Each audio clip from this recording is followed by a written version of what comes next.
Hey folks, everything new under the sun. War in 2024. You've seen this slide on my timeline of the return of the Lord. I believe we're quickly approaching the 7-year period spoken of by Daniel, and could very well be in the seals. I think the seals of Revelation chapter 6, the four horsemen of the apocalypse, will be revealed slowly. It will not happen all in 15 minutes, 24 hours. It will come out over a period of weeks, months, even years, and they will all start mixing together as one flows into the next, as we go through a great upheaval, maybe the pandemic, and then we move into economic trouble, economic collapse, and we move into world war because of economic collapse, or vice versa. One triggers the other. And then we go to a great worldwide famine because all the supply chains are mixed up and stop because of all the economic stuff and the war issues. And all that is what we expect to see coming. But 2024 seems to be the year for war. And this is a slide I had up a while ago. I had this since the beginning of 2024, and it could very well be correct. Does war kick off the 7-year period? I've said that it has for a long time, actually. I said I think we need a significant possible world war with possible nuclear weapons used before the world is convinced, or at least on its knees and desperate, that they are in need of a savior. When the world is desperate in economic collapse, worldwide famine, World War III, then and only then is when the world, the non-saved world, will say, we need a savior to take us out of this war, to save us, to feed us. And the Antichrist will come along and say, hey, I can be that leader. You give me the position in the world government. I will feed you. I will fix the economic system, and we will have peace for a period of 7 years. Wouldn't that be interesting? So I said from the beginning, you can see on the bottom left-hand side, all the arrows, that's Isaiah 17, structure on Damascus, Ezekiel 38 and 39, the war of Gog, Magog. I think those are all part and parcel of the build-up to World War, which kicks off, and then a world leader steps into that, into the vacuum, and convinces the world that, he can save them. And everybody will think he's a savior. Indeed, even the Jews will think he's a savior because he brings peace and he allows them to build their third temple. And that 7-year period, because I believe that the end of 6,000 years is around the year 2028. Now, there's some speculation about maybe it's 2032 based on the death of Jesus Christ. We don't know exactly when that occurred, but somewhere in there. He was about 33 years old when he died, and scholars agree, historical buffs agree that Jesus was probably born 2, 3, 4 years even before the start of the Gregorian calendar.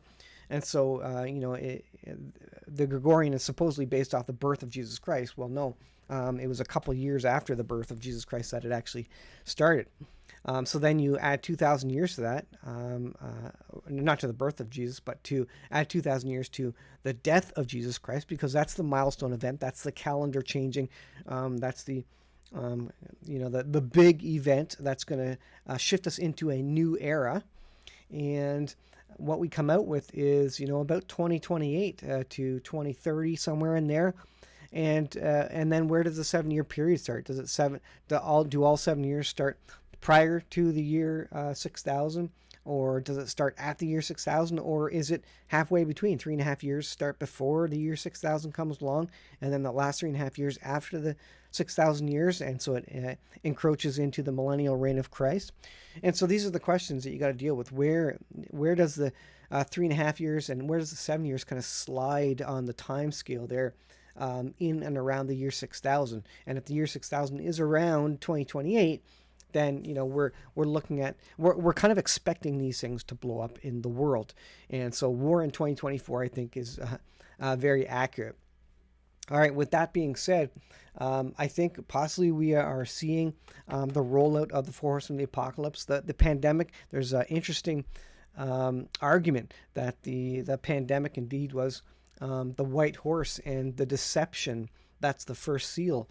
Read Revelation chapter 6, the four horsemen of the apocalypse. And that I believe that we are here during that period. That's not the wrath of God. The seals breaking, that's not the wrath of God. That's just what's happening because of the sin of man. Deception, great war, and famine. God's not bringing that. That's mankind bringing it on himself during that period. So that's not the wrath of God. We will not be here for the wrath of God. We will be raptured out. We will be taken out before the wrath of God.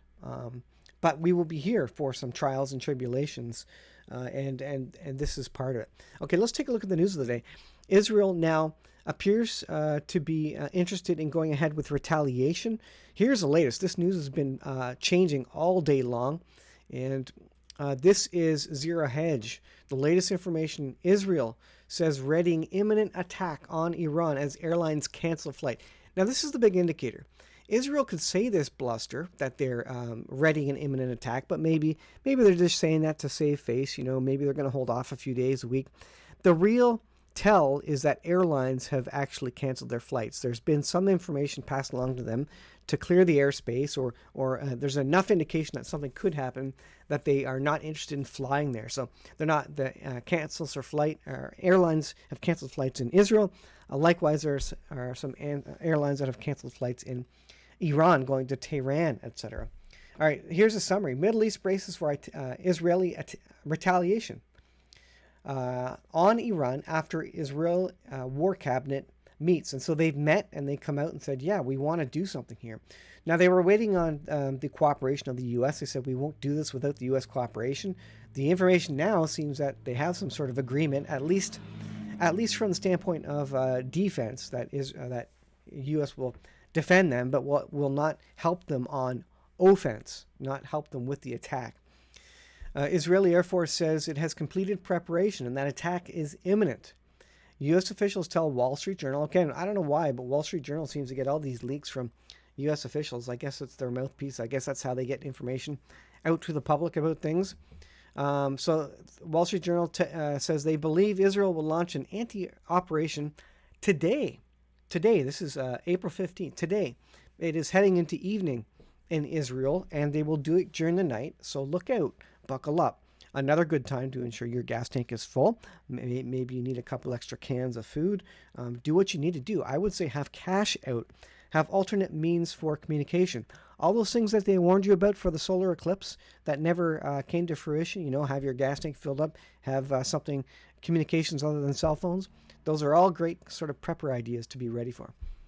All right, IDF Chief Halevi, Iranian missile and drone attack on Israel will be met with a response. Netanyahu orders military to drop a list of targets. Now, Amir Sarfati came out and provided a potential list: dams, nuclear power plants, air defense locations, military targets, obviously. And so this is the list of targets that they're drawing up. Several major airlines are canceling flights into Tel Aviv and the whole region. Now, all events were on again in Israel today. I have yet to hear that events are being canceled. People are being told to stay home, to shelter in place, that sort of thing. That news could be coming out shortly. I know they have, cell phone apps and stuff, and Israeli Home Front Command, notifies people via technology, via cell phones to, if there's incoming missiles, whatever it may be, they're alerted on their cell phones. So that's how they communicate with their populace. So they can get that communication out very quickly to the civilians if something is starting. State Department Spock's commitment to Israel's security is sacrosanct. So again, it's an indication that U.S. is willing to defend. Maybe Jordan is willing to defend Saudi Arabia as well, as they did with the volley of projectiles, as they say, 300 of them or so from Iran. They supported them, but not help offensively. G7 is working on measures against China. Russia's signal weekend attack won't hurt relations with Tehran. European allies urge Israel against military response. They don't want it dialing up. But the thing is, Israel's coming into it and saying, we can't expect that every time we hit, Iranian forces in Syria, because they're hitting up us with bombs, we can't let Iran get comfortable with sending flying Doritos, UAVs, drones, kamikaze planes, cruise missiles. They cannot become comfortable doing that every time Israel strikes one of their proxy forces, right? So they feel they need to come back hard, and it's true. the Arabs understand strength. Most people do. Bullies understand strength. If you are patient and peaceful and forgiving, if you will, the bullies don't understand that language. They don't. That doesn't mean anything to them. And this is why Israel believes they need to strike back. Notice it's interesting that the U.S. is interested in helping out with the offense. Remember, in the last days, no countries will be supporting Israel. No one will be on Israel's side. And right now, Israel's all alone in terms of offense. It's up to Israel. There are some still defending, the U.S., for example. But at some point in time, all nations will abandon Israel. And that's when they're truly left to stand up for themselves. And they will be overwhelmed at some point, in Ezekiel 38, 39. And they will call upon the name of God, and he will come and do miraculous things. But they will be on the verge of being wiped out at that point before the Lord intervenes, biblically speaking, prophetically speaking. Tehran warns that it's ready to hit back harder. So this is a tit for tat, an ever escalating number of retaliatory events. IRGC says it's willing to hit back from Iran from any new escalations. So this is a new stage in this war where now it's not just proxies. Now they're firing missiles from one landmass to the other, and this is the new normal, and this is going to continue on. So the update from prior is that Israel's Channel 12 said that the Israelis' war cabinet said that the Air Force has completed its preparation for an imminent attack. This is mainstream media news in Israel. That means either something's going to happen or it's an absolute bluff on Iran, and then it will come shortly after, maybe. This is Jerusalem Post. Let me refresh that. Netanyahu asked IDF to provide target options. So this is kind of the latest on Israel's mainstream media, that they're talking about target options. Updated April 15th, 2200 hours, so 10 p.m. in Israel at the time this was updated. So I'm going to leave it there, guys. Imminent attack.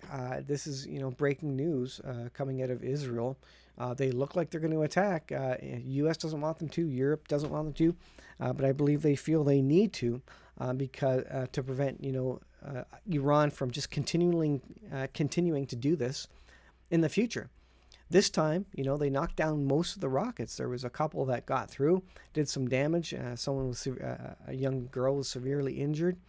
But if they don't stop it now, next time those systems may not work as well. They may not have allies in Jordan, in Saudi Arabia, or a U.S. warship on the coast there to back them up. So at some point they need to take out Iran's nuclear weapons. And this could be Israel's excuse, if you will, and, quote unquote, good timing to go and address that once and for all, hit them hard. And this could be the opening that that Iran attacked Israel from their landmass, effectively declaring open war between the two countries instead of just a quiet proxy war that's been going on since. So buckle up, guys. Get ready. Please subscribe to the channel if you've not yet, and I shall try and keep you updated. But all this is written in scriptures, and I believe these things are coming to pass. War in 2024 seems to be coming true. Are we heading into the start of the 7-year period? At least a conflagration that will bring onto the world stage an Antichrist figure, a world leader who's going to bring in the mark of the beast, who's going to bring in a peace deal for 7 years and allow the Jews to rebuild the third temple. Could very well be. And we are seeing it happen now. We are living in biblical times, and even non-Christians have said that. So get ready, folks. Thanks for watching. We'll see you in the next video.